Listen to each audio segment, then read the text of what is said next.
Yeah. Okay, so we are getting ready for Simchas Torah.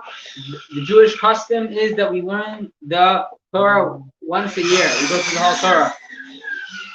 We started the first parsha. Parsha Bereshis.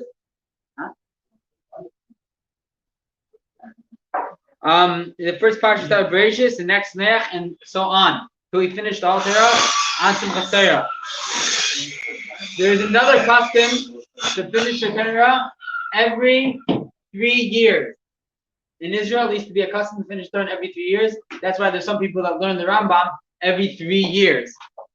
These days, I don't think there's any custom to do that, but there was a custom to learn the Torah. It means each parsha is a third of a parsha, and that's the way you would finish the Torah.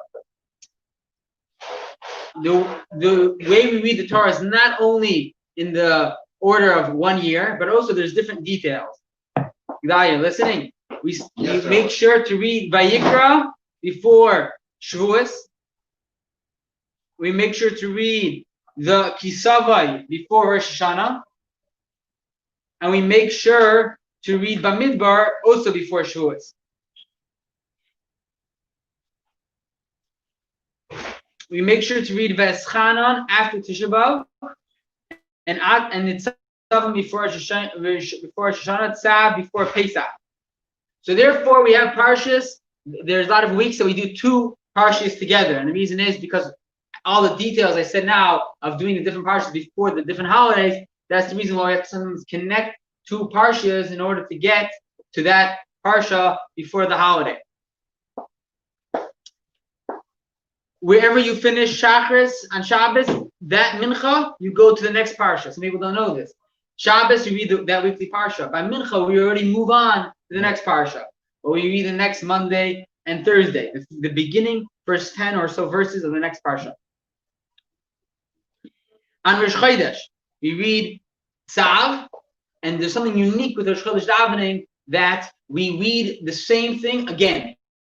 So Sheni reads the same thing, same verse that Rishon reads. And it's because, like we said before, that you can't read less than 3 verses, and we only have 5 verses, but the first 2 aliyahs, so you read the 3rd verse again.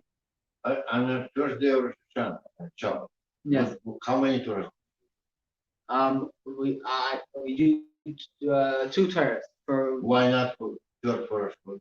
That's a very good question. We do not do Rosh Chodesh on Shabbos. So somebody asked over, why don't we do Rosh Chodesh reading on Rosh Hashanah? Every single Rosh Chodesh we read a special part. On Rosh Chodesh, on Rosh Hashanah we don't. And the reason is, am I correct?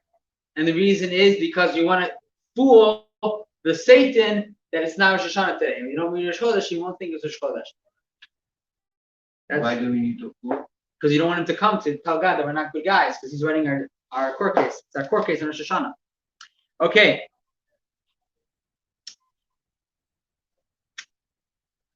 You must start and finish Aliyah with a good thing, a good concept. You can't just read the curses and just finish over there. Always read a little bit more to have a good beginning and a good ending. However, by Hazinu, the parsha we're reading this week, it's different, and you can stop and start wherever, even if it's a scary thing. And the reason is because it's a special time we want to do tshuva, say before Yom Kippur. So even though usually we make sure to stay away from scary concepts, you have to always finish and start with a good ending. This week it's different. We can start with and finish with scary concepts. The last 8 psukim in the Torah, you can read in the shul without a minyan. The whole Torah you can only read with a minyan in shul. The last 8 psukim, because Moses wrote it as if he's not writing it. But we read on the Simchas Torah? We read it also on Simchas Torah. We read V'zei Sabrach, but also we read the last On Simchas 8 Torah, psukim. you can read it without. The last 8 psukim we can read without a minyan, the Rambam says. 7. The curses in Teres Kayanim, in the Chumash Vayikra, you do not stop, which means, like we said before, they have to finish and start with a good ending. So therefore, you can't start and stop in the middle of the curses. You have to start before and finish after. And the custom by us is that the Bakar gets the Aliyah without being called up to, because it's such a scary piece. However, the curses in Dvarim, Over there, you could stop for some reason and start in the middle of that. Even though in today we do not do that either. When it's Yom Tif, when it's Shabbos, then we don't read the Parsha of the week. Read special Parsha connected with that Yom Tif.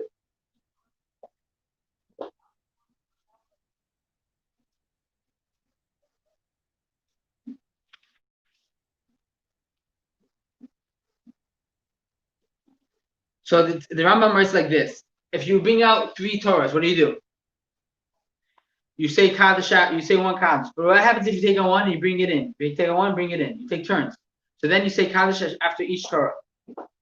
But we don't do it. We don't do that.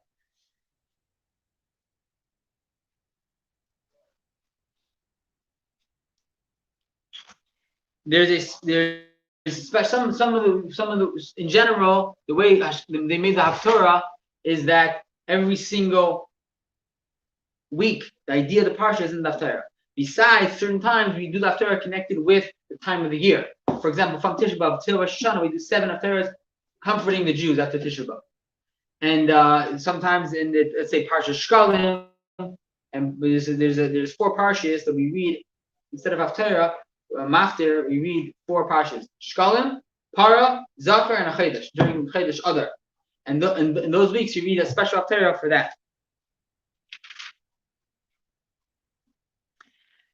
Besides the whole concept of going to shul and listening to the reading of the Torah, one must also read every single week the whole Chumash, the whole Parsha, 2 times, with also Targum, with Targum Onkelos or Rashi. Everyone have a good night. The Gutnik edition doesn't